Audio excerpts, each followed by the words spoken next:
Halo, assalamualaikum warahmatullahi wabarakatuh. Jadi hari ini kebetulan pagi ini rencananya mau nyari matahari sama udara segar lah. Mataharinya udah mulai agak naik nih, lumayan agak hangat. Karena dari kemarin itu kan kalau di ruang produksi itu kan kena panas AC gitu ya. Jadi mungkin perut agak kembung. Jadi sekarang rencananya mau nyari vitamin D ya, vitamin D. Terus hari ini rencananya nanti mau produksi topi bucket. Mungkin nanti mulai jam 9 atau jam 10-an kali ya.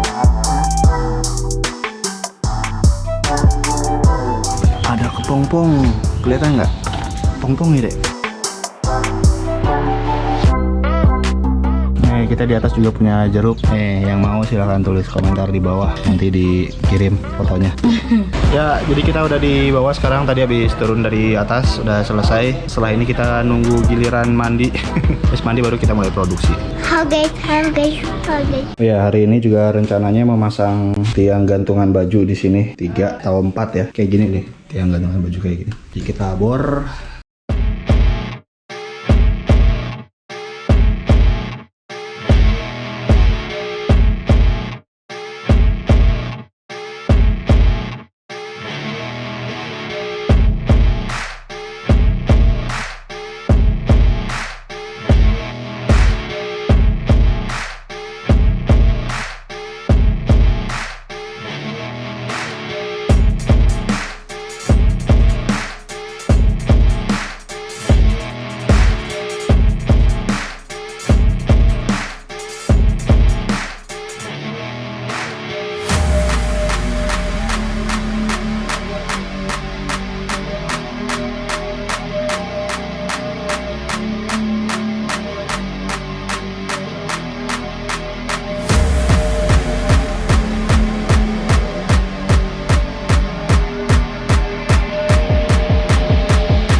Oke, sekarang udah kembali ke toko setelah tadi dari atas berjemur, kemudian melakukan kegiatan lain-lain lah layaknya orang-orang di pagi hari. Gitu nggak sih? Tadi juga gue udah masang ini, jadi ini gantungan baju ya, hanger. Karena kebetulan sebenarnya gue ada stok-stok yang mampet tuh yang nggak pernah keluar gitu. Jadi kalau misalkan ada orang nanya stok-stok yang ada, itu gue harus bongkar semuanya, ngeluarin, dan ngerapihinnya juga kan agak repot. Jadi rencananya mau gue gantungin aja di sini, jadi orang siapa tahu aja mau beli atau mau dibikin custom ya, bisa dilihat-lihat langsung di sini gitu. Seperti janji gue tadi di atas, jadi gue mau bikin hari ini, mau ngasih lihat cara bikin topi bucket pakai sablon DTF.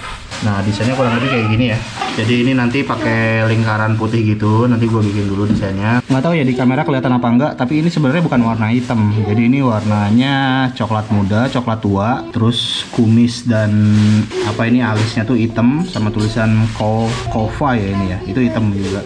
Kita lihat aja di sini ya.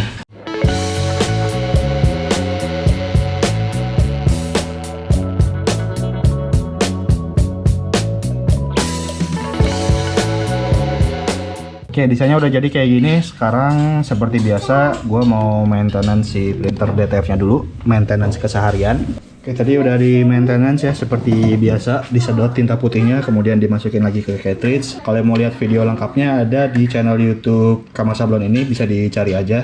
Ini sedang diproses cleaning, jadi setiap hari itu gue ngelakuin hal yang kayak gini ya, agar print headnya awet dan nggak mampet terlalu parah ya. Karena perlu diketahui tinta DTF ini bukan tinta original dari Epsonnya ya, jadi dia manufaktur gitu. Jadi terutama tinta putihnya itu, jadi dia kayak semacam ada kayak karetnya gitu ya. Nanti setelah ini baru kita nozzle check, kalau nozzle checknya bagus baru kita print.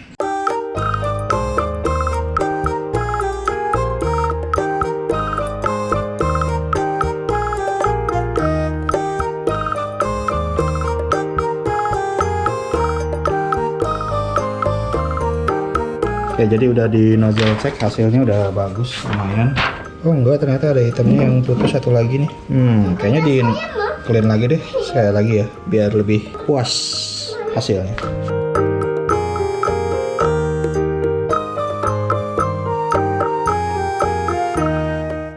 Oke, udah di cleaning untuk yang kedua kalinya, hasilnya udah agak lebih lumayan ya warna hitamnya, cuma ada bolong satu. Oke, kita langsung print aja desainnya. Let's go. Jadi untuk settingannya gua kasih yang high ya, yang 1440 kali 1440 bukan 720. Kita siapin, printernya udah siap, kita print aja sekarang. Oke, lagi kita print pakai settingan yang high. Di printnya satu aja karena ini untuk masih lihat prosesnya ya. Kebetulan ini ada pet yang sisaan gitu sih, kepotong nih. Jadi lumayan daripada kebuang, kita pakai aja untuk contoh-contoh kayak gini. Dan ini udah mulai rapih, dirapihin ya. Ini udah mulai keisi dengan stok-stok lama yang nggak pernah keluar. Jadi buat yang berminat silahkan tulis aja di kolom komentar. Dijual.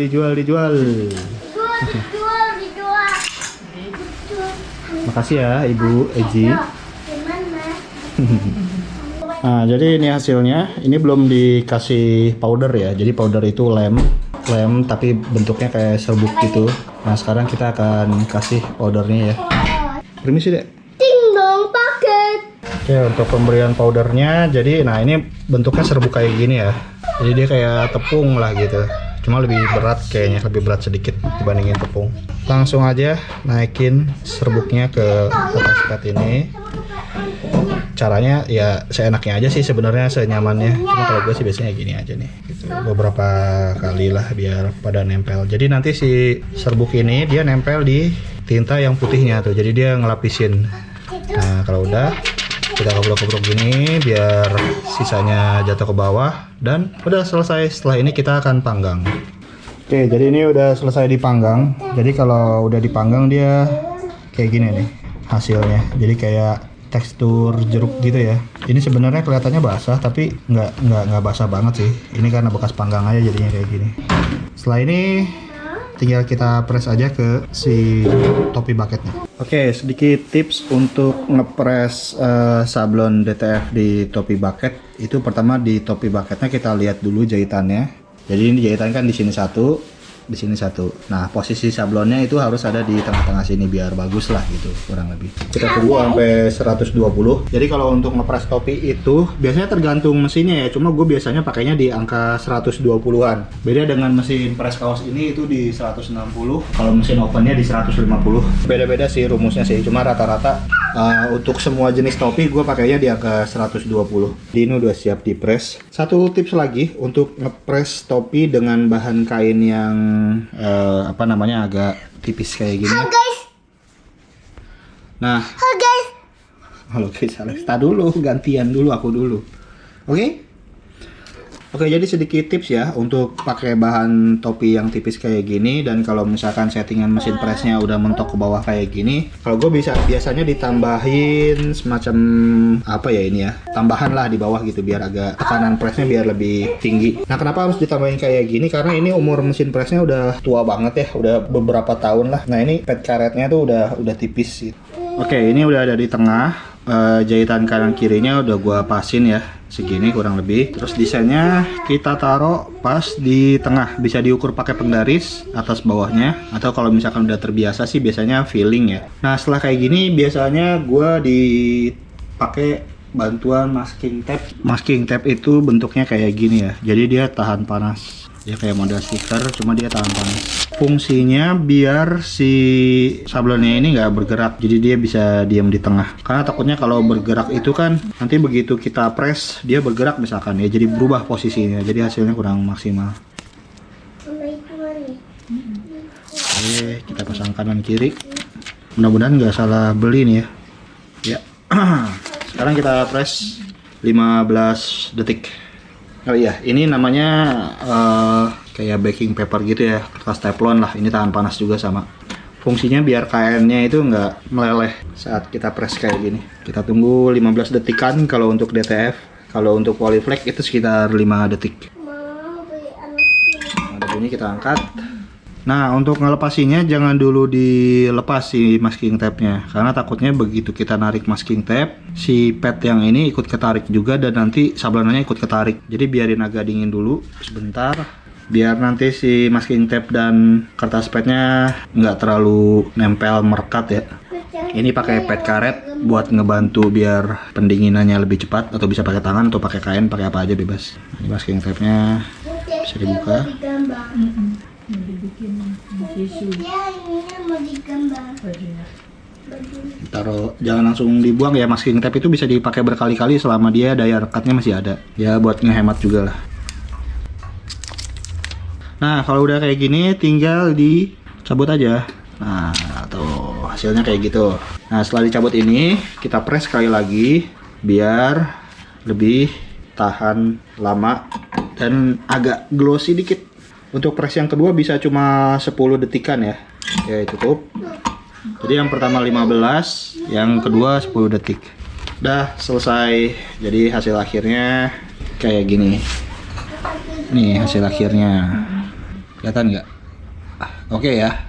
Oke, kurang lebih video hari ini cukup sekian. Makasih yang udah ngikutin dari awal, dari mulai kita berjemur matahari di atas. Mudah-mudahan bermanfaat. Kalau misalkan kalian suka dengan video ini, silahkan klik tombol like. Kalau misalkan mau ngikutin video kayak gini terus, silahkan klik tombol subscribe. Dan jangan lupa untuk share dan juga komen di bawah kalau misalkan kalian ada pertanyaan. Sampai jumpa di video berikutnya. Assalamualaikum warahmatullahi wabarakatuh. Salam berkreasi.